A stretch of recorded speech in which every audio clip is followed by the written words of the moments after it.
친구만 만나고 오면 기분이 더러워져 화가 식지 않는 당신. 너무 화가 나고 가서 화를 내고 싶지만 몇 명 없는 친구가 없어질까 봐서 두려워 참고 참아내는 나를 바라볼 때마다 이제는 이 지옥 같은 굴레에서 벗어나고 싶지 않으신가요? 저도 한때는 정말 오랫동안 저를 무시하고 주변의 평판을 깎아내리려고 하는 친구가 있어 주변 사람들마저 물들어 모두가 아무렇지 않게 저를 무시하고 막대하는 것을 꾸역꾸역 참아내며 지내왔던 적이 있었습니다. 정말 극심한 우울함에 시달렸었고 어떻게 대응해서 이 상황을 풀어나가야 할지 몰라 매일 혼자서 울며 지냈었죠. 이렇게 버티고 버티는 저를 보며 너 살고 싶은 거구나, 행복하고 싶은 거구나 라는 것을 알게 되었어요.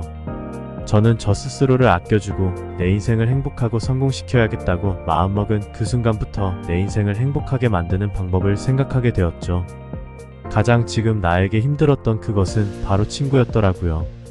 말은 친구이지만 자신의 스트레스를 마음대로 풀어도 되는 그저 그런 취급을 당했던 정도였죠. 그때부터 저는 기준을 세우고 다시 한번 내 눈앞에 있는 사람들을 바라봤습니다. 주변 친구들의 행동도 바꿔보려고 이렇게 저렇게 노력도 많이 해봤죠.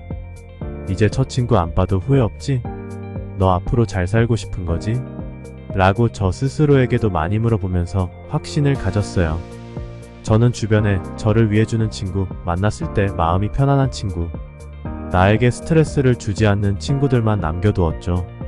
처음에는 그 친구들을 손절하니 친구가 없다는 우울감에 더욱 사로잡혔었어요. 하지만 시간이 점점 지나면서 나에게 스트레스를 주는 사람이 없으니 저의 생각과 마음이 행복해지더라고요. 친구들도 많았으면 좋겠고 친구들과 웃으며 즐겁게 어울리는 인생을 살고 싶으신가요? 그렇다면 이런 유형의 친구는 곁에 두시면 정말 위험합니다. 이런 친구가 주변에 없어야 좋은 친구들이 나에게 더욱 다가올 겁니다. 무시도 질투도 시기도 많이 당해봤던 저의 경험으로 정리해봤습니다. 머리에 정리가 잘 되도록 순서를 정해 6가지로 요약해봤습니다. 1.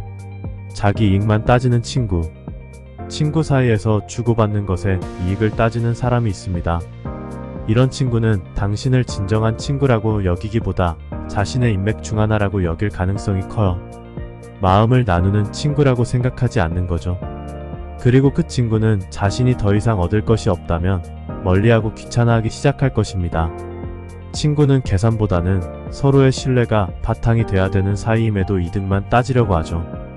당신이 그것을 알아차리고 멀리하려고 하면 오히려 그 친구는 배신자라며 주변의 여론을 몰아갈 확률이 높아요. 괜찮습니다. 1년, 3년, 5년씩 손해보는 것보다 멀리해서 정신건강을 지켜주세요. 2. 나의 고민을 귀담아 듣지 않는 친구. 나의 고민을 귀담아 듣지 않는 친구는 당신의 상태에 관심이 없다는 뜻일 뿐만이 아니라 당신을 나의 친구나 주변인으로 취급하지 않고 있을 수 있습니다. 친구의 아픔을 보다듬어주고 위로를 해주었는데 그 친구는 나의 고민이나 힘든 상황이 왔을 때 말이나 행동적으로 귀찮다는 행동을 하고 있다면 더 이상 그 친구한테 고민을 말하지 마시고 멈춰주세요. 기쁨도 슬픔도 같이 나눌 수 있는 상대가 아닙니다. 내가 친구에게 고민을 털어놓는 것은 내 고민이 하찮다는 평가를 듣기 위해서가 아니에요. 조금은 친구에게 위로를 받고 때론 친구의 조언을 듣기 위함이죠. 3. 매번 약속 시간에 늦는 친구. 만나기로 하고 항상 약속 시간에 늦는 친구가 있을 거예요. 정말 늦을 만한 사정이 있어서 늦는 것이 아닌 경우가 거의 대부분이죠. 이런 친구들은 변명도 아주 다양해요. 버스가 늦었다. 빨래를 넣느라 늦었다. 강아지가 밥을 안 먹어서 먹이고 왔다 같이 충분히 출발하기 10분 전에만 했어도 되는 일들이죠. 만나는 장소마저도 자신이 편한 곳에서 만나는 경우가 많을 거예요. 왜 그럴까요? 바로 나에 대한 수고스러움을 전혀 알아주지 않는 사람들이라는 이야기입니다.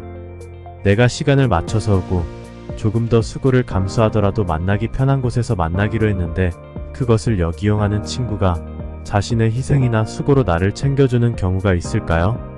지금부터라도 그 친구가 찾아와서 보는 약속이 아니라면 만남을 멀리해 보시는 것을 추천드려요. 약속 시간을 지키는 것은 원초적으로 친구를 판단할 수 있는 기준이라고 생각합니다. 4. 항상 나를 깎아내리는 친구. 만나면 마음이 편안하고 즐거워야 하는 친구가 만나고 올 때마다 기분이 나쁘고 스트레스 받는다면 그것이 친구일까요? 만나면 기분이 더러워지는 대표적인 친구 유형은 나를 깎아내리는 친구입니다. 이런 친구들은 나를 위한 조언이 필요할 때는 위험에 빠뜨리기 위해 좋은 것이라고 포장하여 나쁜 상황에서 더욱 탈출하기 힘들게 만들 뿐만 아니라 내가 긍정적인 마인드로 생활을 해나가려고 할 때마다 그거 별로야 라던가 네가 그게 되냐? 같이 나의 자존감을 깎아내립니다. 이런 친구는 나의 자존감 뿐만이 아니라 주변 사람들에게까지 나에 대한 평판을 깎아내린다는 것이 정말 치명적인데요. 이런 사람은 친구라는 생각을 당장 멈춰야 합니다. 그 상황에서 반박이나 화를 못 내더라도 당장 멀어져야 하는 최악의 유형이죠. 그 친구랑 멀어지면 같이 어울리는 무리와도 멀어지지 않을까 하는 걱정이 드신다고요? 걱정하지 마세요. 나를 친구로 생각한다면 따로 만나려는 친구가 있을 거예요. 오히려 나를 친구로 생각하는 사람을 판단해내는 좋은 기회입니다. 그 무리와 전부 멀어진다고 해서 걱정하지 마세요. 살다 보면 나와 친해지고 싶어하는 좋은 사람들은 또다시 나타나거든요. 5. 방송국인 친구. 만나면 자기가 알고 있는 다른 사람들의 이야기를 줄줄 내뱉는 친구가 있을 거예요.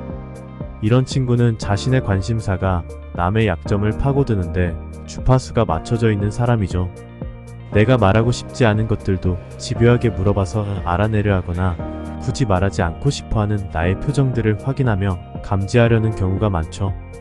이런 친구는 반드시 다른 사람들에게 가서 나에 대한 이야기, 그것도 가장 내가 말하고 싶지 않았던 일들을 말하고 다니는 경우가 많으니 만나더라도 단체 모임이나 가끔씩 만나는 관계로만 지내는 것이 좋습니다. 6. 나의 성공을 배아파하는 친구. 이런 친구들은 전형적인 마음의 흙수저입니다.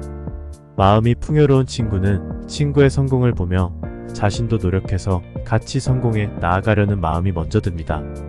하지만 마음의 흙수저인 친구는 축하 한마디는커녕 작은 좋은 일이 생겨도 더 좋은 예시를 들며 별거 아니라는 식으로 나의 좋은 일을 낮춰버리죠.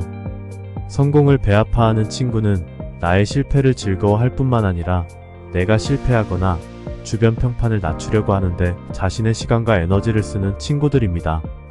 같이 어울린다면 나의 성공이 물거품이 되는 경우가 많을 거예요. 우리는 마트에서 야채를 하나 고를 때도 나에게 신선하고 풍부한 영양분을 섭취하기 위해 신중하게 고르죠. 인간관계에서도 나에게 좋은 에너지와 심신 상태를 유지시켜줄 수 있는 사람들을 야채 고르는 것보다 훨씬 더 신중하게 골라야 합니다. 이제는 나에게 밝고 긍정적인 에너지를 듬뿍 줄 수 있는 사람들로 가득 채우시길 바라겠습니다. 이 영상을 보신 모든 분들이 행복한 친구들로 가득하시길 기원하겠습니다. 지식 채널A